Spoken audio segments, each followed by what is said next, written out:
வணக்கம். மேஷ ராசி அன்பர்களுக்கான சனிப்பெயர்ச்சி பலன்களை பார்க்க போகிறோம். வாக்கிய கணிதப்படி வரும் மார்ச் மாதம் 6ஆம் தேதி அன்று சனிப்பெயர்ச்சி நடக்க இருக்கிறது. இந்த சனிப்பெயர்ச்சி மேஷராசி அன்பர்களுக்கு என்ன செய்யும் என்று பார்த்தோமானால், உங்கள் ராசிக்கு 12ஆம் இடத்தில் வரக்கூடிய சனி பகவான் பண விரயத்தை தரப்போகிறார். இதுவரை 11ஆம் இடத்தில் சஞ்சரித்து வந்த சனி பகவான் 12ஆம் இடமான விரயஸ்தானத்திற்கு சென்று அமர்வார். உங்களுக்கு 7.5 சனி தொடங்க போகிறது மேஷராசி அன்பர்களுக்கு. சனி பகவான் அடுத்த 2.5 ஆண்டு காலம் விரயஸ்தானத்தில் தான் சஞ்சாரம் செய்வார். அதன் பிறகு ஜென்ம சனியாக 2.5 வருடமும் குடும்ப சனியாக 2.5 வருடமும் சேர்த்து 7.5 ஆண்டுகள் சனியின் பிடியில் தான் நீங்கள் இருப்பீர்கள். உங்கள் ராசிக்கு லாபாதிபதியாகவும் நவக்கிரகத்தில் சுப கிரகம் என்று சொல்லப்படும் குருவின் வீட்டில் அவர் சஞ்சரிக்க போவதாலும் மனக்கவலையோ பணக்கவலையோ உங்களுக்கு எப்பொழுதுமே மேஷராசி என்பவர்களுக்கு இந்த சனி பயிற்சி காலத்தில் ஏற்படாது.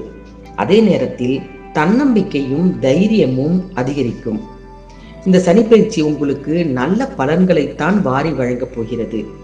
மார்ச் 6ஆம் தேதி முதல் உங்களுக்கு 7.5 சனியில் விரய சனி தொடங்குவதால் உங்களுக்கு முதல் சுற்றாகவோ 3ஆம் சுற்றாகவோ இருந்தால் ஆரோக்கியத்தில் தொல்லைகளும் பண வரவில் தடைகளும் தாமதங்களும் மன வருத்தமும் ஏற்படும். 2வது சுற்றாக இருந்தால் பொங்கு சனியாக வந்து உங்களுக்கு நல்ல பலன்களை வாரி வழங்குவார். உங்களுடைய சுய ஜாதகத்தை நீங்கள் பார்க்கும் பொழுது சனி எங்கே அமர்ந்திருக்கிறதோ அதற்கேற்ற பலன்களை உங்களுக்கு வாரி வழங்கத்தான் போகிறார். இந்த காலத்தில் பொதுவாக விரய சனியின் காலத்தில் மேஷராசி அன்பர்கள் எல்லாம் யாரையும் பகைத்து கொள்ளாமல் வார்த்தைகளில் நிதானத்தையும் தெளிவான மனதுடனும் நீங்கள் செயல்படும் பொழுது உங்களுக்கு பல நன்மைகள் நடக்கும். உங்கள் ராசிக்கு 12ஆம் இடத்திற்கு வரப்போகும் சனியின் பார்வை 2, 6, 9 இந்த 3 இடங்களில் பதியும். 2ஆம் இடத்தை சனி பார்ப்பதால் குடும்ப முன்னேற்றம் ஏற்படும். கொடுக்கல் வாங்கல்கள் பண விஷயத்தில் உங்களுக்கு திருப்திகரமாக இருக்கும். பொருளாதார ஏற்றத்தை பொறுத்தவரை அற்புதமாக இருக்கக்கூடிய ஒரு காலகட்டம் என்று சொல்லலாம். உங்களுடைய செல்வாக்கு அதிகரிக்கும். குடும்பத்தில் திருமணம் நடைபெறுவதற்கான சூழல் உருவாகும். உங்கள் குடும்பத்திற்கு தேவையான அத்தியாவசிய மற்றும் ஆடம்பர பொருட்களை வாங்கி குவிப்பீர்கள். குடும்பத்தில் உள்ளவர்களின் தேவைகளை பூர்த்தி செய்யக்கூடிய ஒரு வாய்ப்பை கடவுள் உங்களுக்கு ஏற்படுத்தி தருவார். 6ஆம் இடத்தை சனி பார்க்கும் பொழுது நீங்கள் கொஞ்சம் கவனமாக இருக்க வேண்டும். சுய ஜாதகத்தில் உங்களுக்கு நடக்கக்கூடிய திசை, அதற்கு நடக்கக்கூடிய புத்தி இவற்றையெல்லாம் ஆராய்ந்து பார்த்து உங்களுடைய உடல் ஆரோக்கியத்தை நீங்கள் பேணி காத்து கொள்ள வேண்டும். எதிர்பார்த்த மாற்றங்கள் கூட உங்களுக்கு வரலாம். தொழில் நடத்துபவர்களாக இருந்தீர்கள் என்றால் கண்டிப்பாக தொழிலில் வளர்ச்சி ஏற்படும். அதே நேரத்தில் பல நாட்களாக இருந்த பிரச்சனைகளுக்கு எல்லாம் தீர்வும் கிடைக்கும். சனியின் பார்வை 9ஆம் இடத்தில் பதியும் போது முன்னோர்களின் வழி சொத்துக்களில் உங்களுக்கு முறையான பங்கீடுகள் கிடைக்கும். பாக பிரிவினைக்கு ஒத்துழைக்காத அண்ணன் தம்பிகள் இப்பொழுது ஒத்துழைப்பார்கள். நல்ல திரண்ட ஒரு சொத்து உங்களுக்கு கிடைக்கும். இழந்த செல்வங்களை மீண்டும் பெறக்கூடிய வாய்ப்பு கிடைக்கும். இடம் வாங்கி வீடு கட்ட வேண்டும் என்ற எண்ணம் உங்களுக்கு அதிகரிக்கும். கடன் சுமைகள் குறையும்.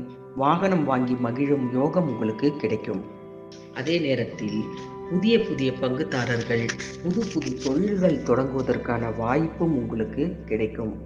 இதே நேரத்தில் அதாவது இந்த மேஷராசி அன்பர்களுக்கு இந்த விரய சனி காலத்தில் குரு பயிற்சியும் நடக்கும். மீனராசியில் சனி பகவான் சஞ்சரிக்கும் காலத்தில் 3 முறை குரு பயிற்சி நடக்க இருக்கிறது. கடகராசிக்கு குரு செல்லும் பொழுது அவருடைய பார்வை பலனால் இழப்புகளை ஈடு செய்யக்கூடிய வாய்ப்பு கிடைக்கும். சிம்மராசிக்கு குரு செல்லும் போது அவருடைய பார்வை பலத்தால் உங்களுடைய ஆரோக்கியம் சீராகும். கன்னிராசிக்கு குரு பகவான் செல்லும் போது உங்களுடைய குடும்பத்தில் மங்கள ஓசை கண்டிப்பாக கேட்கும். ஆக அற்புதமான ஒரு காலகட்டம் தான் விரய சனி ஏற்பட்டாலும் கூட மேஷராசி என்பவர்களுக்கெல்லாம். அதே நேரத்தில் ராகுகேது பயிற்சியும் நடைபெறும். ராகுகேது பயிற்சியை பொறுத்தவரை மகர ராசிக்கு ராகுவும் கடகராசிக்கு கேதுவும் பயிற்சி ஆவார்கள். தொழில் ஸ்தானத்தில் ராகு சஞ்சரிக்க போவதால் தொழில் வளம் உங்களுக்கு சிறப்பாக இருக்கும். புதிய தொழில் தொடங்கும் முயற்சி இந்த நேரத்தில் கைகூடிவிடும். அதே போல் கேதுவினால் அவர் 4ஆம் இடத்தில் சஞ்சரிக்கும் பொழுது ஆரோக்கிய தொல்லையும் மருத்துவ செலவும் ஏற்படும். எந்த ஒரு காரியத்தையும் நீங்கள் போராடிதான் முடிக்க வேண்டியிருக்கும். அதே நேரத்தில் பல அற்புதமான பலன்கள் நடக்கும்போது சிறு சிறு குழப்பங்களும் பிரச்சனைகளும் ஏற்பட்டாலும் கூட மேஷராசி அன்பர்களை பொறுத்தவரை இது ஒரு அற்புதமான காலகட்டம். இந்த விரயத்தை சுப விரயமாக மாற்றிக்கொள்ளும் போது பல நல்ல விஷயங்கள் எல்லாம் உங்களுக்கு நடக்கும். இது போன்ற மற்ற ராசிகளின் சனி பயிற்சி பலன்களை தொடர்ந்து பார்க்க மறக்காமல் ஜி கிரியேஷன் தமிழ் சேனலை சப்ஸ்கிரைப் பண்ணிக்கொள்ளுங்கள். நன்றி, வணக்கம்.